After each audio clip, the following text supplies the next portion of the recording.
ये बताइए कि जब आप नन्ही परी बन के अपने घर में आई थी, तो आपके लिए सशक्तिकरण किसने किया? क्या मदद हुई और क्या आपके संघर्ष रहे? क्योंकि आज भी जब हम नन्ही परियों को इस दुनिया में लाते हैं, तो माँ-बाप कई बार सहम जाते हैं कि इसे बड़ा करेंगे, पढ़ाएँगे, आगे बढ़ाएँगे, लेकिन वहाँ तक आते-आते बहुत सारी मुश्किलें आती हैं। आपका अपना संघर्ष क्या रहा? और वंचना जो एक नन्ही परी थी, वो डॉक्टर वंचना सिंह परिहार तक कैसे पहुंची? सभी को नमस्कार और नमस्ते मनीषा जी। थैंक यू, आपने इस मंच पर बुलाया। अब आपका जो क्वेश्चन है उस पे आती हूँ कि जो डॉक्टर वंचना सिंह परिहार आज है और जब वो नन्ही परी थी, तो एक बहुत अच्छी चीज समझिए कि 1981 26 सितंबर 1981 मेरा डेट ऑफ बर्थ है और मैं अपने घर में सेकंड चाइल्ड हूँ और सेकंड गर्ल चाइल्ड हूँ।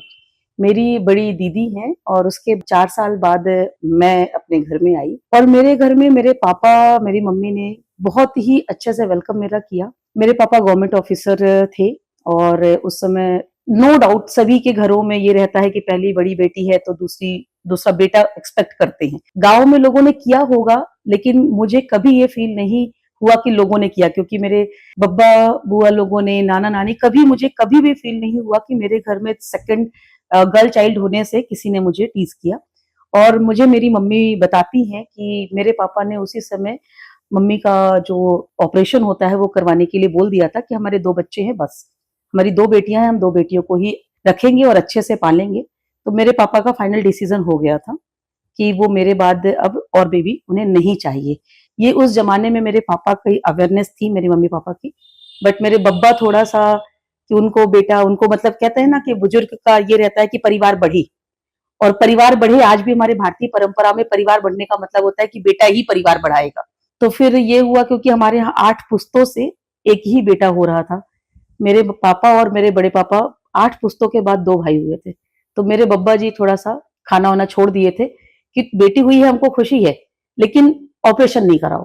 फिर ऑपरेशन नहीं हुआ और फिर 2 भाई भी हैं मेरे बाद 2 भाई हुए और मुझे अपने पूरे घर में बड़ा लकी माना जाता रहा शुरू से। मैं डिप्टी कलेक्टर शब्द भी नहीं जानती थी, लेकिन चूंकि पापा गवर्नमेंट ऑफिसर थे तो डिप्टी कलेक्टर ये पता रहता था कोई सीनियर ऑफिसर है। सोचा करती थी छोटे से ही कि मुझे डिप्टी कलेक्टर बनना है। जब बोलते भी नहीं बनता था, कनिस्तर बोला करती थी। पापा बताते हैं कि मैं डिप्टी कलेक्टर को डिप्टी कनिस्तर बोलती थी कि डिप्टी कनिस्तर बनूंगी, तब से बनना चाहती थी। और मेरे घर में पापा मम्मी ने कभी भी बेटा और बेटी में भेद नहीं किया, हर वो सुविधा दी जो भाइयों के लिए रही है। लेकिन बस वही जो आपने अभी बताया कि सोसाइटी का प्रेशर काफी कुछ रहता है और गर्ल चाइल्ड के साथ पेरेंट्स को सिक्योरिटी पर्पस एक बहुत बड़ा कंसर्न होता है। तो जब 10th के बाद मेरा पीपीटी में सिलेक्शन हुआ, तो केवल इसलिए क्योंकि मैं लड़की हूँ, छोटी हूँ, मतलब 14 साल की हूँ, तो मैं बाहर हॉस्टल में अकेले कैसे रहूँ? मुझे नहीं भेजा गया कि नहीं बेटा तुम तो यहीं पे पढ़ लो, साथ में ही पढ़ लो। 12th के बाद भी मैं बीई करना चाह रही थी, इलाहाबाद जाना चाह रही थी। पूरी तैयारी हो गई थी, पूरी। मतलब कहते हैं सुबह 5 बजे वाली बस से जाना था, रात में 11 बजे हम सोए कि अब सुबह 5 बजे बस है। My father was posted Rewa at that time. लेकिन सुबह 5 बजे जब उठते हैं, 4 बजे उठे जल्दी-जल्दी कि अब तो निकलना है।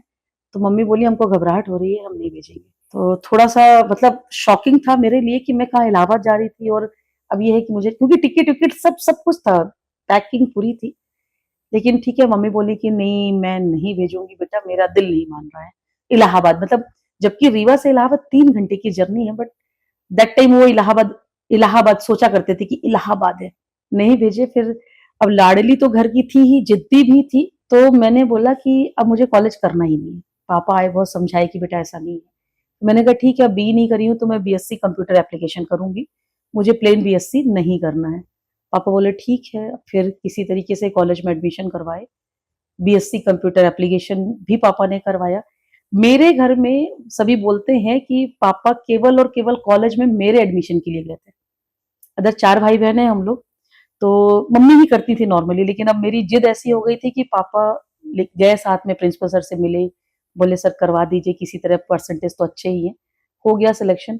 लेकिन कहते हैं ना, होनी को कोई नहीं टाल सकता है, विधि का विधान कोई नहीं टाल सकता।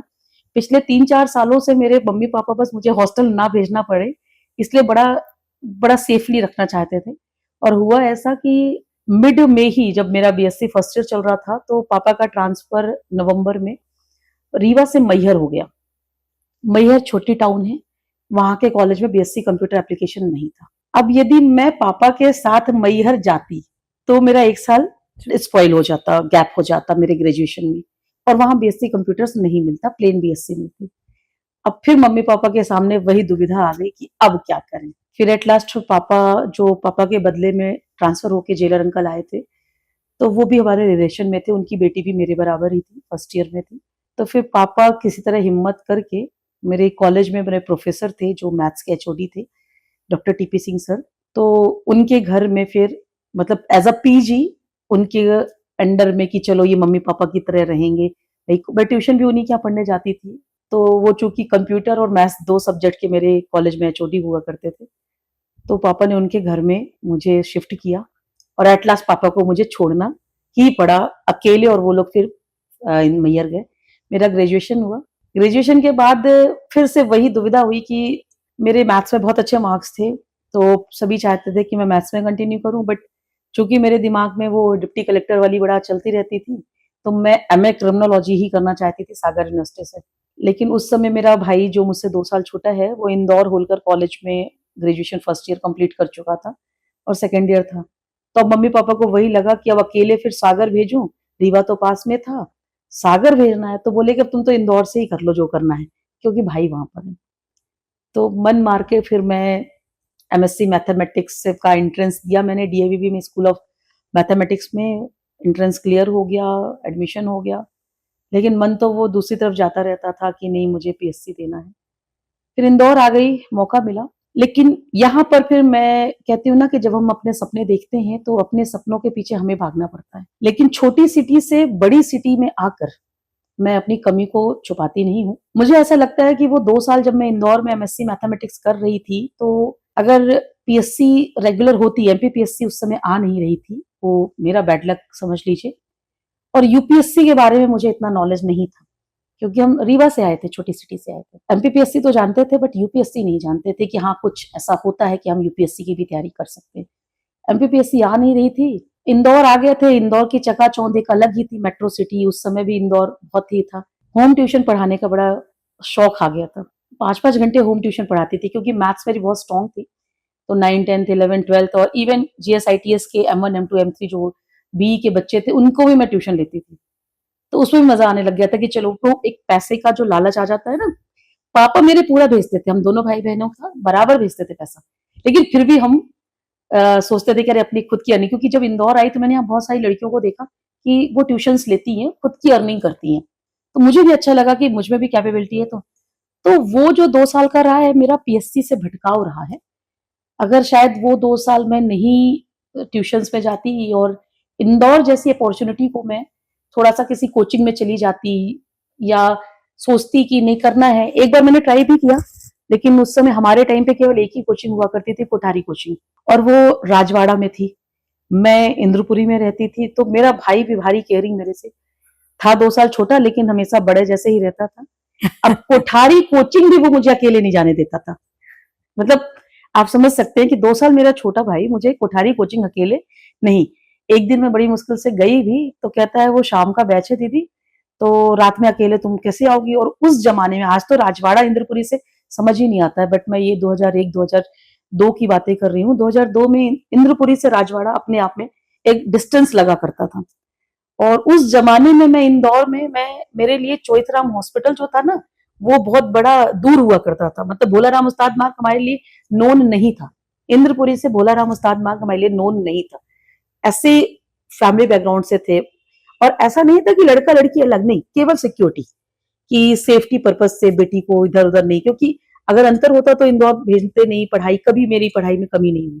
मतलब मेरे भाइयों से पहले हम दोनों बहनों की बातें पूरी होती हैं हमारे घर में। लेकिन बस वही सेफ्टी, तो सोसाइटी में जो ये वाला कंसर्न रहता है, आज भी है, अब तो समय के साथ ज्यादा बढ़ गया है। तो उस वजह से थोड़ा स्ट्रगल फील हुआ कि हम नहीं कर सकते हैं। लेकिन फिर ठीक है, मैंने उसको भी सोचा कि जो है तो ठीक है।